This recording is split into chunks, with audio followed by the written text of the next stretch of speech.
Dear students, ninth class में आज हम क्रॉप इम्प्रूवमेंट प्रोग्राम, ये जो चैप्टर है ये आपके सिलेबस में है और ये एनुअल एग्ज़ाम में भी इसमें से क्वेश्चन पूछेंगे।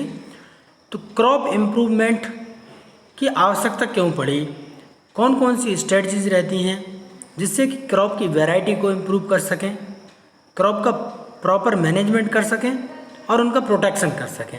इसके लिए आज का हमारा टॉपिक है, तो आप ध्यान से देखते जाइए इसको।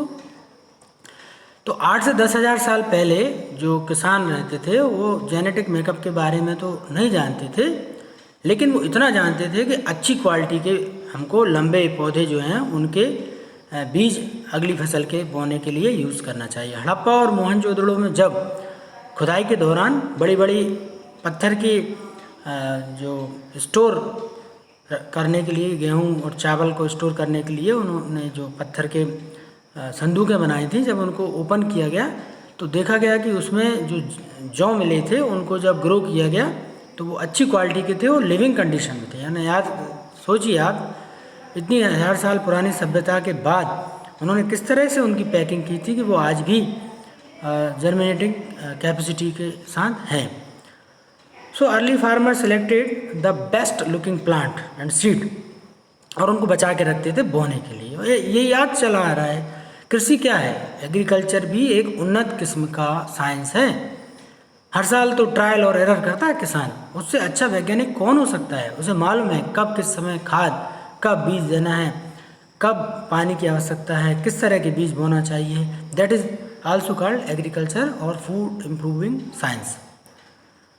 Bye using science of genetics breeders, अब वर्तमान में हमने जेनेटिक्स के नॉलेज का यूज़ करके और हमारे फसलों के अंदर डिजायर्ड ट्रेट्स ला रहे हैं, कम जगह में ज़्यादा उत्पादन।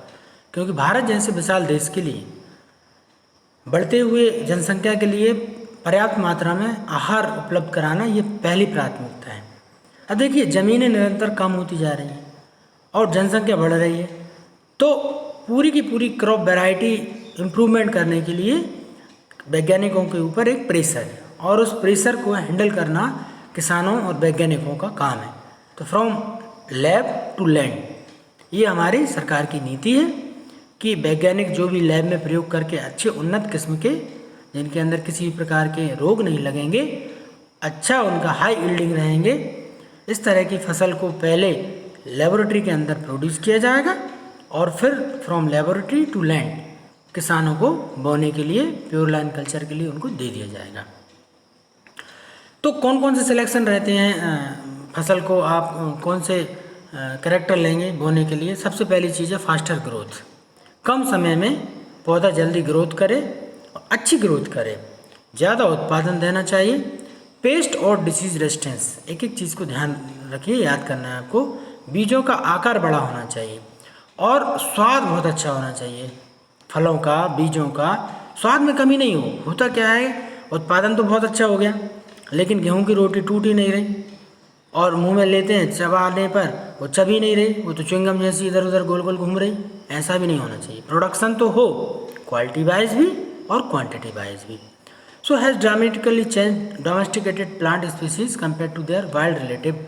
यदि हम मक्के की बात करें तो शुरुआत में जो मक्के का भुट्टा था वो हमारी बड़ी उंगली के बराबर साइज का था ये, और आज की स्थिति में हमने अनेक प्रकार के हाइब्रिड मेज कॉर्न बनाना शुरू कर दिया है।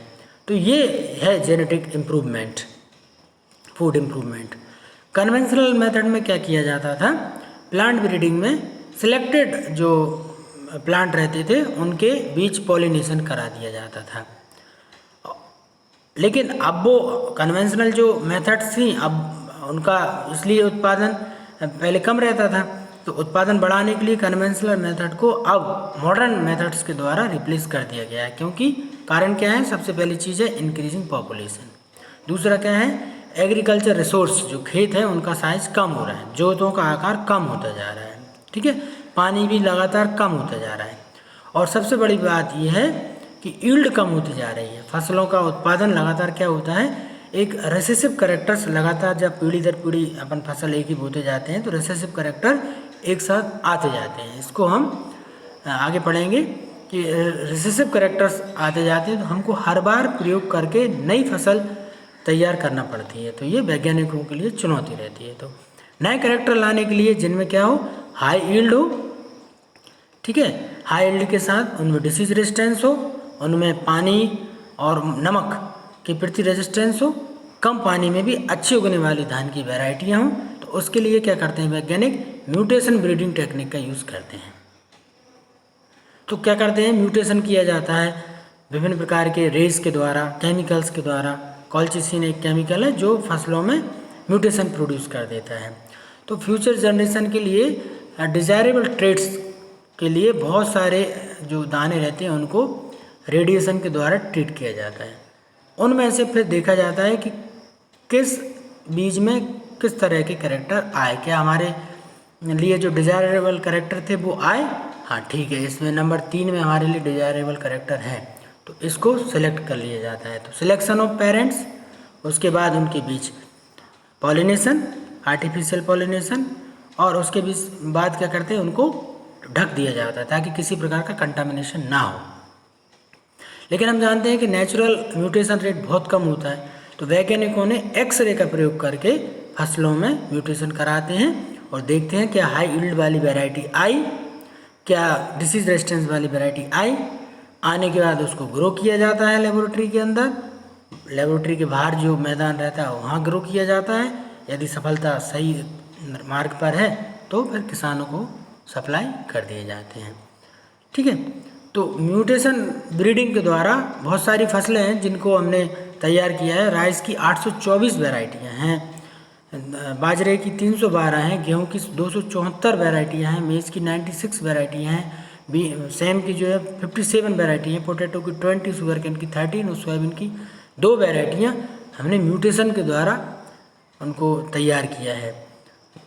हाँ, प्योर लाइन और हाइब्रिड सीड टेक्नोलॉजी को समझ लीजिए आप, क्या होता है हाइब्रिडाइजेशन, क्या होता है। 2 पेरेंट्स ले लिए, एक है हाई यील्ड वाला, इसका उत्पादन बहुत अच्छा होता है, और एक है डिसीज रेजिस्टेंस वाला।